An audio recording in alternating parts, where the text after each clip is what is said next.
Hello বন্ধুরা, বুদ্ধের এই ওয়াল পেন্টিংটি করেছি আমাদের পূর্ব বর্ধমান জেলার ভেদিয়ার পাশের গ্রামে।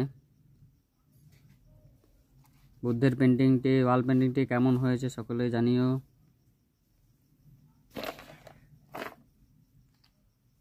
ভালো লাগলে লাইক কমেন্ট শেয়ার অবশ্যই করো। আমি ফার্স্ট স্কেচ করার সময় লাঠির দাগে একটা চক বেঁধে নিয়ে তারপরে স্কেচ করে নিই। স্কেচ করা হয়ে গেলে লাইন ড্রয়িংটা করে নিই। আগে লাইন ড্রয়িংটা এখন করছি। লাইন ড্রয়িং হয়ে যাওয়ার পরে ফার্স্ট লেয়ার চাপিয়ে দিই, যে কালার থাকে সেই কালার দিই। যেমন এখানে ব্লু কালারটা ছিল, ব্লু কালারটা ফার্স্ট লেয়ার চাপিয়েছি।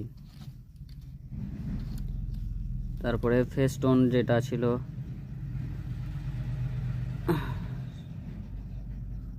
আস্তে আস্তে কমপ্লিট করি।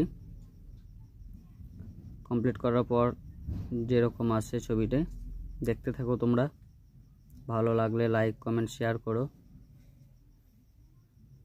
ফাইনাল রেজাল্ট এটা।